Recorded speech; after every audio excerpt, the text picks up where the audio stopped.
You are not hiding anything, زيزو. لا. Are you sure زيزو؟ مساء الفل عليكم. من فترة كان زيزو ووالده اللي هو وكيله عايزين يقعدوا مع مجلس الزمالك، والمجلس ما كانش عايز وكان بيأجل وبيعطل. النهاردة المجلس عايز يقعد مع زيزو ووالده، والبعض بيقول ان زيزو ووالده هما اللي مش فاضيين. ده مش كده وبس، ده كمان والد زيزو واخد على خاطره وشايف ان ما كانش صح تحصل تسريبات فيما يخص المقابل المادي اللي هياخده زيزو لو جدد عقده مع الزمالك. المشكلة بقى ان والد زيزو بيقول ان الامور متعطلة في الفترة الحالية بسبب التسريبات. ايه ده؟ تصدق ده كان نفس رد فعلي لما شفت التصريحات دي. You are not hiding anything زيزو. لا. Are you sure زيزو؟ يبقى اكيد الحاج اللي عنده مشكلة. ازاي بس؟ معاك حق، ده الثعلب كمان بيقول ان الحاج بخير وما عندوش مشاكل وراجل سكرة. يمكن المشكلة عندنا. طبعا. طب يلا بقى يا جماعة، كل حي يروح لحاله عشان وقفتنا دي الظاهر كده معطلة توقيع العقود. مش فاهم الحقيقة ايه اللي بيحصل، ولا قادرة استوعب الموقف الحالي سواء للجنة التخطيط او لمجلس الإدارة او لزيزو ووكيله. الموقف غامض لأبعد الحدود، والموقف الحالي يخلي الفار يلعب في عب جماهير الزمالك، خصوصا بعد ما خرجت ناس في الفضائيات وقالت ان زيزو وقع للأهلي بالفعل. واللي بيحصل حاليا من جانب زيزو ووالده بيهيألك ان دي مماطلة لأسباب تتعلق بتوقيعه مع نادي تاني، برغم ان زيزو بيأكد انه ما وقعش في اي مكان لحد اللحظة دي. الاغرب بقى من كده ان ممكن قوي يكون والد زيزو مبسوط باللي بيحصل ده وعايز الفار يلعب في عبنا عشان نمارس الضغط الشرس على مجلس الإدارة ولجنة التخطيط، عشان لما يقعد القعدة اللي جاية تكون هي القعدة الأخيرة والزمالك وقتها يتقبل أي شروط مهما كانت تعجيزية هيقولها والد زيزو أو هيضيفها في العقود، وما يحصلش أي مماطلات تانية أثناء الجلسة اللي جاية. إيه بقى اللي حاصل من القصتين دول؟ ده اللي هتكشف عنه الأيام اللي جاية.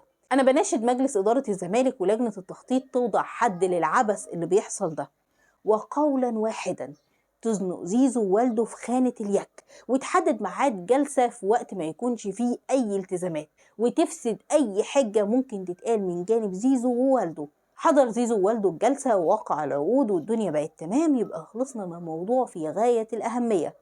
ما جاش لا هو ولا والده وماطل، يبقى زيزو يقعد في المدرج الشهرين اللي جايين دول وما يشاركش، ولا حتى يقعد على الدكة من هنا ولحد ما ينتهي عقده.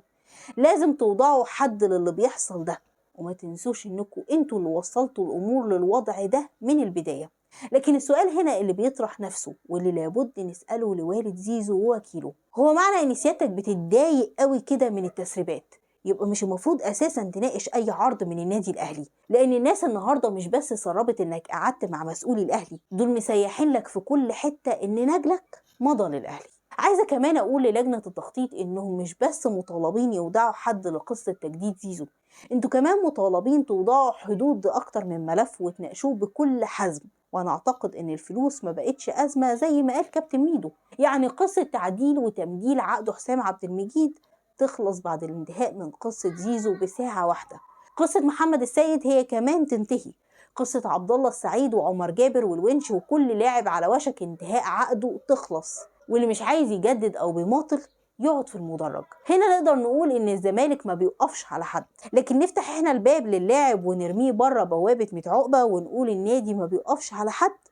هو ده اللي احنا كجماهير ضده ومستحيل في يوم نكون معاه. لكن فكرة بقى انك تسيب الامور كده من غير ما تحسمها، ده هيفتح عليك ابواب كتير انت في غنى عنها. النهارده بيقولك صورة ابو زيزو في نظارة خالد مرتجي، بكره يقولك حسام عبد المجيد لابس نظارة امير توفيق، وبعده يقولك محمد السيد نسي فردة الشنكار في الجزيرة لما كان بيتدرب في السر مع تيم النادي الاهلي. قولا واحدا، يا تحسم كل الامور خلال الايام اللي جايه، يا اما مش هتلاحق على الاشاعات والبلبله اللي هيعملها لك الاعلام والميديا، الزملكاويه قبل الاهلاويه. شوف كده الكابتن التاريخي للزمالك بيقول ايه، انت هتفهم انا عايزاك تتجنب ايه. ولما الكابتن التاريخي يقول تصريح زي ده، تفتكر ممكن اعلام الاهلي يقول ايه؟ ما اقدرش الوم على حد قال وجهة نظره او اتبع مصادره، لكن الاكيد ان مفيش ما يمنع اني الوم على حد ما قفلش الباب وسمح باستباحة لاعبي ناديه.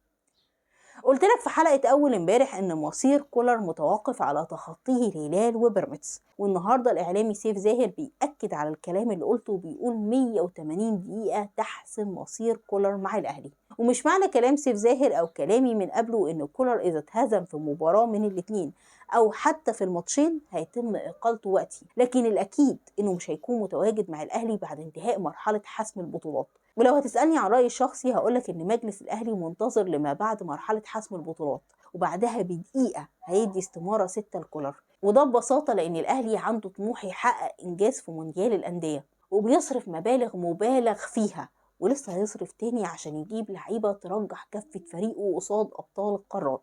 فمش معقول يكون بيصرف ولسه هيصرف وفي الاخر يروح المونديال يلاقي كولر دايما واخد موقف رد الفعل قصاد كل فريق بيواجهه. كولر النهارده اصبح فاقد للثقه في نفسه وفريقه، والروح الانهزاميه دي مجلس اداره الاهلي ما بيتاقلمش معاها.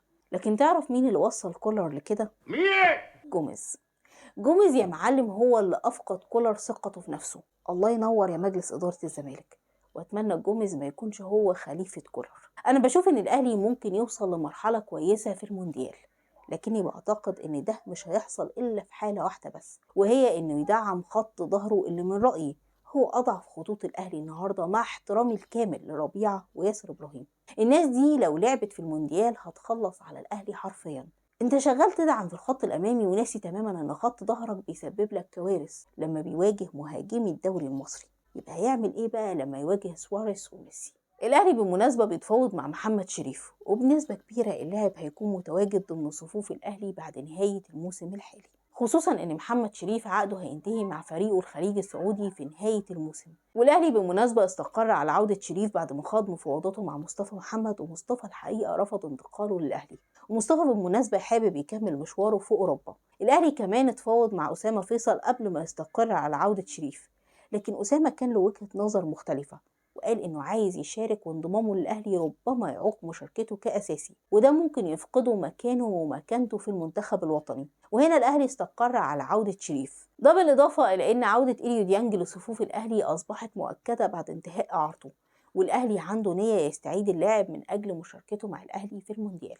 اعلن كمان الاعلامي احمد شوبير عن تفاوض الاهلي مع 3 لاعبين بينهم صفقه محليه مدويه. اتمنى ما تكونش الصفقه اللي فالي وتطلع كل دي اشاعات ملهاش اي اساس من الصحه.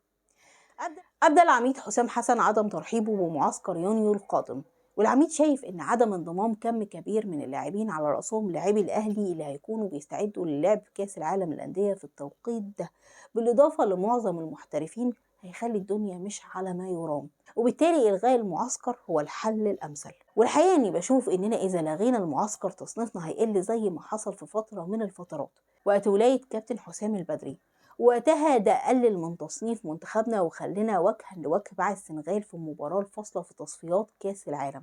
طبعا النهاردة ربما يكون الوضع مختلف، لكن خلينا نتفق اننا في الفترة الأخيرة نطينا 5 مراكز في التصنيف، فمن رأيي مفيش داعي ننزلهم تاني. أنا بقول لو هنلعب بلاعبين أول مرة ينضموا للمنتخب ده هيكون أفضل من إلغاء المعسكر اللي بشوفه فرصة هايلة لكل اللاعبين اللي ممكن يشاركوا لأول مرة مع المنتخب. مش يمكن نصادف وسطهم عبد المنعم جديد أو زيزو جديد أو حتى محمد صلاح جديد.